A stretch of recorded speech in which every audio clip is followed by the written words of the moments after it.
Agustín de Iturbide nació en Valladolid en 1783, de padre español y madre criolla, en el seno de una familia acomodada. A los 15 años abandonó el seminario y se dedicó a administrar la hacienda paterna. Un par de años después, definida su vocación militar, ingresó al Regimiento Provincial de Valladolid. En 1805 contrajo matrimonio con Ana María Huarte. Con la significativa dote recibida, adquirió la hacienda de Apeo. En 1807, en medio de la agitación por la Guerra de España, aliada de Napoleón contra Inglaterra, se le destina a Jalapa como parte de la defensa contra un posible ataque. En 1810 se rebeló el cura Hidalgo y pronto lo sigue una enorme multitud que asoló el centro del virreinato. Entre las propiedades saqueadas por los insurgentes estaba la hacienda de Quirio, que perteneció al padre de Iturbide. De aquel desenfreno de los primeros rebeldes nació la aversión de los criollos, como Iturbide, hacia el movimiento, pese a que compartían con ellos el deseo de independencia o autonomía para la Nueva España.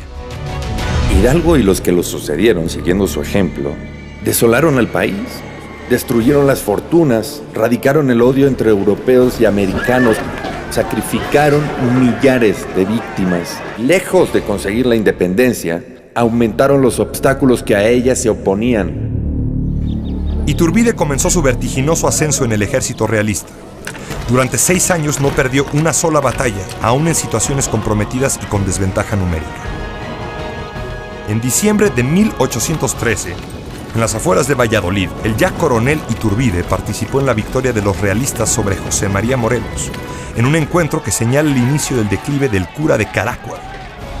En 1816, Iturbide fue acusado de malversación de fondos y abuso de autoridad, y destituido. Aunque fue absuelto, decidió no volver al ejército realista.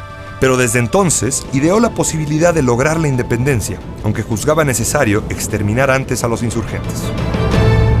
En octubre de 1820, el virrey Apodaca lo envió de regreso al campo de batalla para pelear contra Vicente Guerrero, uno de los últimos insurgentes. Para entonces, Iturbide llevaba la encomienda secreta de un grupo de conspiradores para lograr la independencia. Al tiempo que sus tropas se enfrentan, Iturbide y Guerrero entablaron correspondencia. El realista le pidió que dejara las armas, el insurgente que respondiera al llamado de su patria. Finalmente se reunieron en Acatempa y sellaron un pacto por la independencia de México que no sería ya el de los conspiradores de la Profesa, sino el que Iturbide concibió. El 24 de febrero de 1821, Iturbide y Guerrero firmaron el Plan de Iguala, en el que establecieron las 3 garantías que sustentaron su pacto: el respeto a la religión católica, la independencia y la unión de europeos y americanos sin distinción de castas. Con sus tropas unidas se formó el Ejército Trigarante. La campaña del Ejército Trigarante fue prácticamente un paseo triunfal al que se fueron sumando las autoridades civiles y militares. Los españoles apenas conservaron la capital y otras ciudades. Un nuevo virrey, Juan de O'Donojú, llegó al puerto de Veracruz y accedió a dialogar con Iturbide. Reunidos en la villa de Córdoba, pactaron un tratado en el que el virrey reconoció la independencia del Imperio Mexicano, con la salvedad de que el trono sería ofrecido a Fernando VII o a un infante de España. El 27 de septiembre de 1821, el Ejército Trigarante entró en triunfo a la Ciudad de México, comandado por Iturbide y Guerrero. Concluían 3 siglos de dominio español. El rey de España desconoció los tratados de Córdoba y se negó a enviar a un Borbón para que reinara en México. Se empezó a hablar de Iturbide, el general victorioso, como una posibilidad para ocupar el trono. El 18 de mayo de 1822, una multitud reunida frente a su residencia pidió que Iturbide se convirtiera en emperador. Con la presión del pueblo y los militares, el Congreso votó a favor. Iturbide es coronado en la catedral. La ceremonia intentó ser fastuosa, pero todos percibieron lo improvisada y artificial que resultó. Poco después de la coronación comenzaron las desavenencias entre Iturbide y el Congreso. Mientras Iturbide cuestionaba la invasión de potestades del legislativo y que no emprendiera su labor de crear una constitución, el Congreso lo acusaba de tiranía. Todo ello en medio del caos financiero del gobierno. Ante el descubrimiento de una conspiración en el Congreso, Iturbide ordenó apresar a 66 personas, clérigos, militares, políticos. El 31 de octubre de 1822, Iturbide ordenó finalmente la disolución del Congreso y creó una Junta Nacional Instituyente, El 2 de diciembre del mismo año, el gobernador militar de Veracruz, Antonio López de Santa Anna, inició una revuelta contra el emperador. Pronto, los antiguos insurgentes Guadalupe Victoria, Vicente Guerrero y Nicolás Bravo se sublevaron también.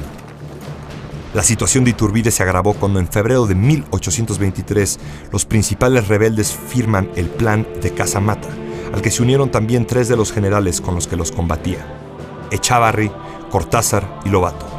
En unos días, muchas autoridades provinciales se adhirieron al plan.